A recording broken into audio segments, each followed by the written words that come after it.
আপনারা চিনতে পাচ্ছেন যেটা কী দিয়ে বানানো? দেখতে যতটা সুন্দর, খেতেও কিন্তু খুবই টেস্টের, অনেক দিন পর্যন্ত সংরক্ষণ করা যাবে। নমস্কার বন্ধুরা, সুপ্রিয়া কিচেনে আবারও আপনাদের সবাইকে স্বাগত জানাই আরও একটা রেসিপিতে। মুড়ি দিয়ে মোয়া তৈরি হতো আগে, কিন্তু এখন আর খুব একটা পাওয়া যায় না দেখতে। এখন অনেক বাচ্চারাই কিন্তু জানে না যে মুড়ির মোয়া কি জিনিস, কিন্তু খেতে খুব ভালো লাগে এই মুড়ির মোয়াটা। এই মুড়ির মোয়া ধরনেরই এক ধরনের একটা রেসিপি আপনাদের সাথে শেয়ার করবো। আশা করছি আপনাদের ভীষণ ভালো লাগবে। পুরো ভিডিওটা আপনারা প্রথমের থেকে শেষ পর্যন্ত দেখবেন, স্কিপ না করে। বাড়িতে আমরা যে রেগুলার ভাত খাই না, সেই ভাতের যে চাল, সেই চাল আমি এক বাটি নিয়েছি। আপনারা বাড়িতে যে চাল খান, রেগুলার আতপ চাল, সেদ্ধ চাল, যে চালই খান না কেন সেই চাল নিতে পারেন, কোনো অসুবিধে নেই। তো এখানে আমি এক সিদ্ধ চাল নিয়েছি। এই চাল দিয়েই কিন্তু খুব সহজে চালের মোয়া একটা রেসিপি বানাবো।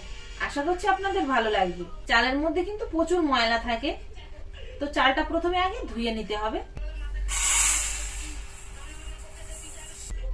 আরো সব থেকে ভালো হয় এক সেদ্ধ চাল না নিয়ে, আতপ চাল না নিয়ে, দুসেদ্ধ যে চালটা গ্রামের দিকে পাওয়া যায়, শহরের দিকেও পাওয়া যায়, কিন্তু সেটা আবার বলতে হবে যে দুসেদ্ধ চাল, মোটা চাল। এই মোটা চাল নিলে খুব ভালো হবে, মুড়িগুলো মোটা মোটা হবে।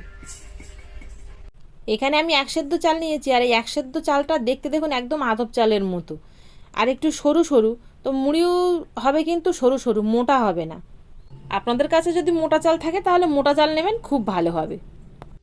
চালের মধ্যে জল দিয়ে পরিষ্কার করে 2-3 বার চালটা ধুয়ে আনবো। আর একটুখানি কচলালেই দেখুন কতটা ময়লা থাকে চালের মধ্যে। পাউডার দেওয়া থাকে কিন্তু কেনা চালে। চালটা ধুয়ে পরিষ্কার করে এনেছি, জল নেই কিন্তু একদম এর মধ্যে। এবার এর মধ্যে আমি 2 চিমটি মতো লবণ দিয়ে দেবো, দিয়ে খুব ভালো করে চালটা মশকে নেব, যাতে লবণটা চালের সাথে পুরোপুরি মিশে যায়। এবার কিছুক্ষণ এইভাবে ঢাকনা চাপা দিয়ে রেখে দেবো। ঢাকনা চাপা দিয়ে এইভাবে রেখে দিয়ে তেলটা গরম করতে বসিয়ে দেবো, কারণ তেলে কিন্তু ভেজে নিতে হবে। তেলটা গরম হতে বসিয়ে দেবো। আর চালটা দেখুন ধুয়ে এনেছিলাম, জল যেটুকু ছিল পুরোপুরি টেনে নিয়ে চালগুলো এরকম ফুলে মোটা হয়ে গেছে। এবার একটা ডাবসের সাহায্যে অল্প করে চাল নিয়ে তেলটা একদম ধোঁয়াটা গরম করে নিয়েছি। এবার এর মধ্যে দিয়ে দেবো। তেলটা খুব হাই মানে গরম করে নিতে হবে, তাহলেই খুব ভালো হবে। সঙ্গে সঙ্গে চালগুলো ফুলে উঠবে, ভাজাটাও খুব সুন্দর হবে।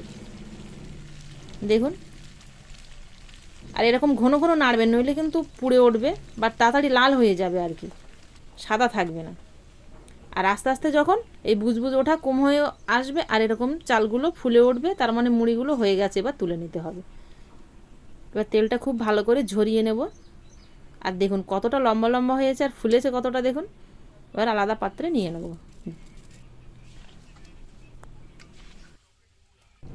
বাকি চালগুলো একইভাবে দিয়ে ভেজে নেব, তবে এবার তেলটা একটু ঠান্ডা হয়ে গেছে, সেই জন্য কিন্তু সঙ্গে সঙ্গে আর ফুলে উঠলো না।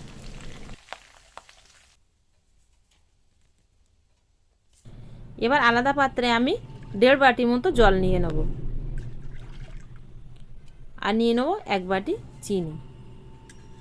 এবার এইটা জাল করে নিয়ে একদম একটা চটচটে শিরা বানিয়ে নেব। চিনিটা এরকম পুরোপুরি গলে গেলে এর মধ্যে আমি ফ্লেভারের জন্য এলাচ দানার গুঁড়ো দিয়ে দেবো, চাইলে নাও দিতে পারেন। এবার এর মধ্যে দিয়ে দেবো আমি 1/2 চামচ মতো ভিনিগার। ভিনিগারের পরিবর্তে লেবুর রসও দিতে পারেন। এটা দেওয়ার ফলে কী হয়, চিনির মধ্যে একটা ময়লা থাকে না, সেই ময়লাটা কিন্তু কেটে বেরিয়ে যায়। এই দেখুন ময়লাটা কেটে বেরিয়ে আসছে।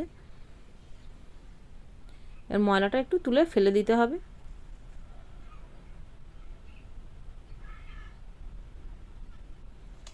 এবার চিনির শিরাটা কিন্তু জাল করে নিয়েছি, আর একদম এরকম দেখুন চটচটে হয়ে এসছে আর গাঢ় হয়ে গেছে। এর উপর দিয়ে তুলছি, শিরার মতো পড়ছে। এবার এর মধ্যে আমি ভেজে রাখা মুড়িগুলো দিয়ে দেবো, সঙ্গে কিছুটা ভাজা চীনাবাদামের দানা দিয়ে দেবো। আর মুড়িটা দিয়ে কিন্তু ফোটালে হবে না, বেশিক্ষণ ফোটালেই কিন্তু এটা নরম হয়ে যাবে। স্রেফ 1.5 থেকে 2 মিনিট ফুটিয়ে নিতে হবে। এই দেখুন হয়ে এসছে কিন্তু প্রায়। এবার নেড়ে চেড়ে আর একটু ঘন করে নিতে হবে, মানে একটু আঠা আঠা হবে। দেখুন বেশ এরকম আঠা আঠা হয়ে গেছে, কড়া থেকে ছাড়িয়ে যাচ্ছে। এবার এটাকে নামিয়ে নিতে হবে, হয়ে গেছে কিন্তু। এর থেকে আরও জাল করলে ঠান্ডা হয়ে গেলে কিন্তু ঝুরঝুরে হয়ে যাবে, শক্ত হয়ে যাবে। এবার একটা তেল মাখা পাত্রে আমি ঢেলে নেব। কড়ার মধ্যে যখন বানাবেন তখন কিন্তু একরকম দেখাবে, আবার নামিয়ে নিলে আর এক রকম হয়ে যাবে, কিন্তু শক্ত হয়ে উঠবে। সেরকম দেখে নামিয়ে নেবেন। এবার সব সাইডটা একটু সমান করে দেব। আপনারা চৌকো পাত্রের মধ্যে রাখতে পারেন, তাহলে খুব ভালো। আমার কাছে তেমন কোনো পাত্র নেই, সেই জন্য আমি এরকম হাতের কাছে যা পাত্র আছে তার উপরেই এটা সেট করতে রেখে দেবো। এবার এটা কিন্তু পুরোপুরি ঠান্ডা করে নিতে হবে, ঠান্ডা করে তারপরে কাটতে হবে। পুরোপুরি ঠান্ডা হয়ে গেছে, দেখুন হাত দিচ্ছি আর যদিও ভেতরে গরম থাকে হালকা, তাতে অসুবিধে নেই। এবার একটা ছুরিতে একটু তেল মাখিয়ে ছুরির সাহায্যে পিস পিস করে কেটে নিতে হবে, তবে ধীরে ধীরে চাপ দেবেন, নইলে আবার কিন্তু ভেঙে যেতে পারে। তো খুব নরম হাতে এটাকে পিস পিস করে কেটে নিতে হবে।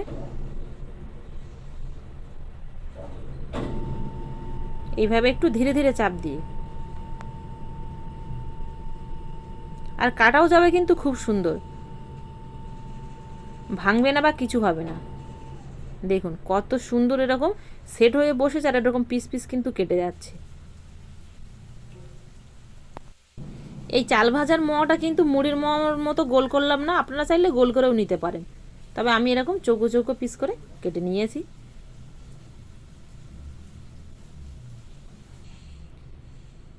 এবার আপনারা এটাকে অনেক দিন রেখে খেতে পারবেন যদি চান, কৌটোর মধ্যে ভরে রেখে। আর দেখতে দেখুন কতটা সুন্দর লাগছে, একদম সন্দেশের মতো, কেউ দেখলে কিন্তু বুঝতেই পারবে না যেটা কি দিয়ে বানানো।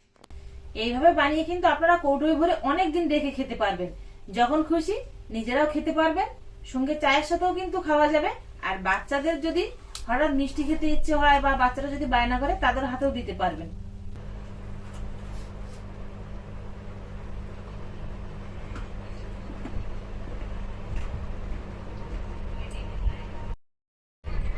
দারুণ হয়েছে, দারুণ।